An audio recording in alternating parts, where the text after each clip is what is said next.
All right, I just took this out of the fridge. It was fed a few days ago, but it's gonna stir it up and start. Oops, let's see, I gotta reset that. Okay, so I'm gonna go to 165 grams.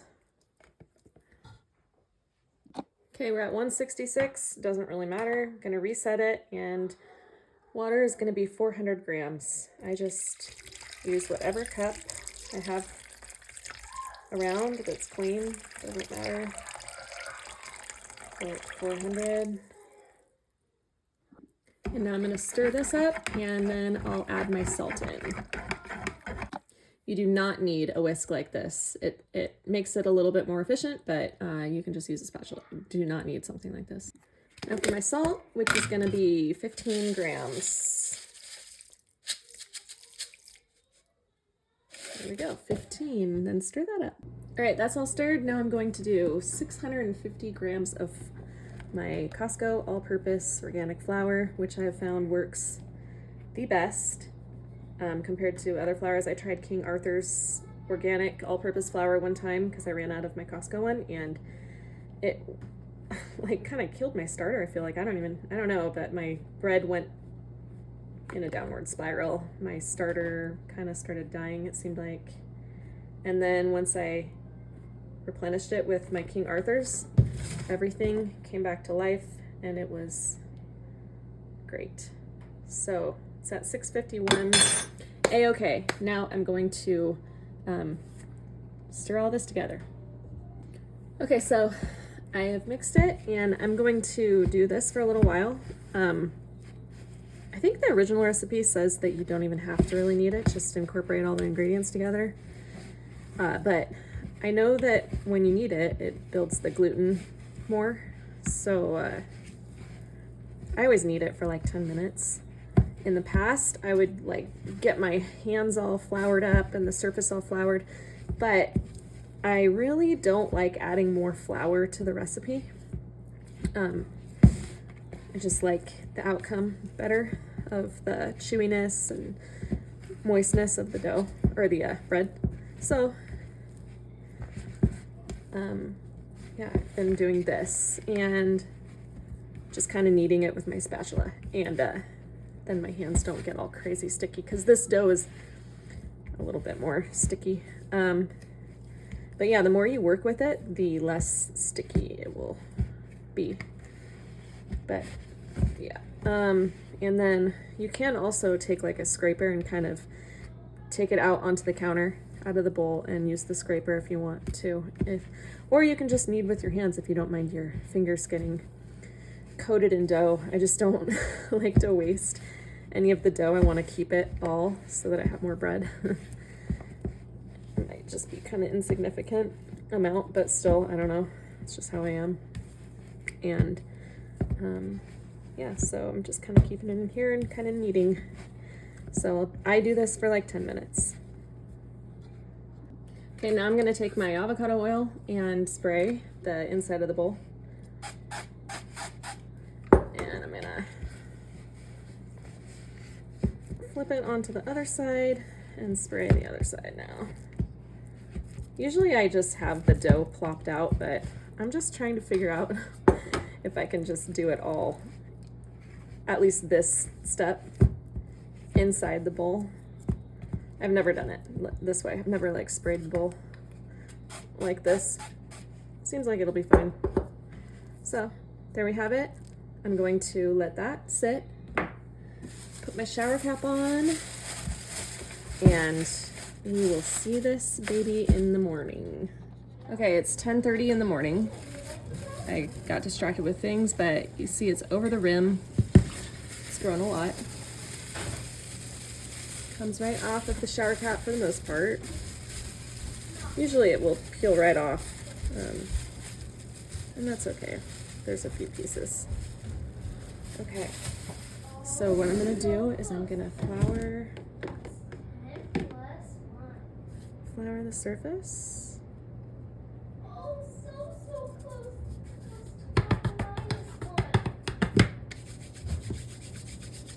And we're gonna flop this baby out.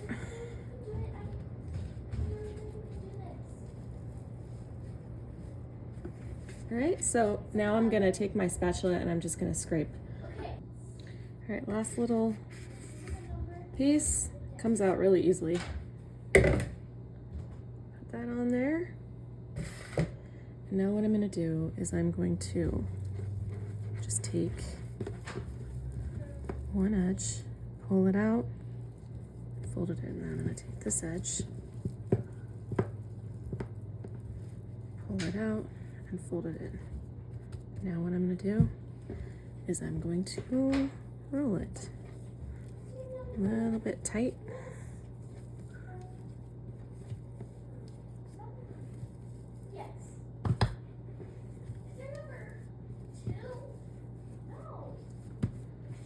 Okay, now what I'm gonna do is you just push it away and bring it forward. And usually before I do this, I get my parchment sheet ready. Take my square.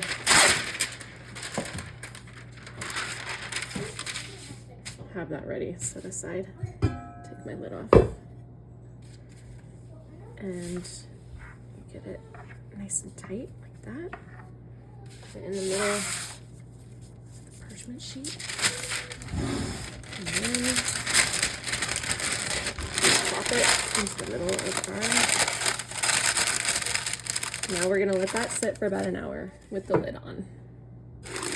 All right, see you in an hour. Okay, it's been about an hour.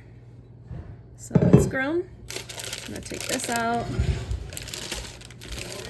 Put it right here, and I'm going to spray. So with my avocado oil spray, you do not have to do this, but I like how the crumb of the bread is a little bit softer maybe, and when I do my half rice flour, half all-purpose flour, it sticks a lot better. It stays on the bread a lot better, so.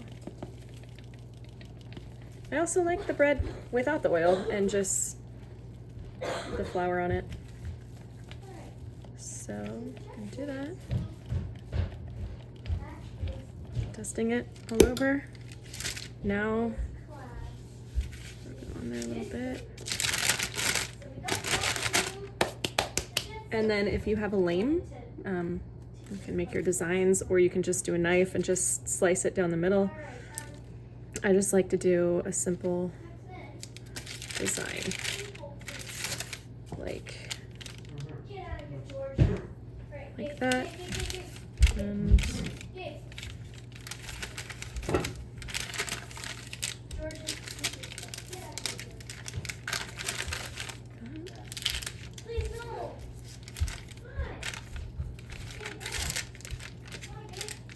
there we go. So now I'm gonna put it back in my Dutch oven. And what I'm gonna do is I'm going to take water. I'm gonna go to my sink and I'm gonna put water on my hands, and then I'm gonna just rub water. I'll just keep doing that and kind of just put water just like that in, and then throw it in the oven, in my cold oven at 450 for 50 minutes. Okay, it's been an hour. Also, I like this pizza pan underneath my Dutch oven because it keeps the bottom of the bread from getting too hot.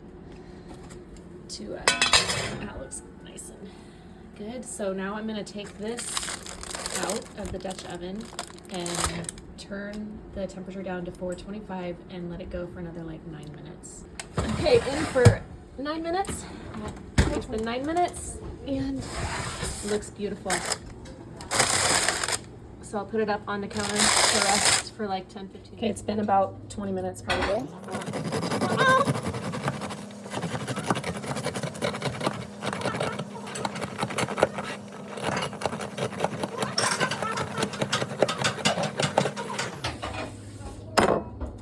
All right, looking good.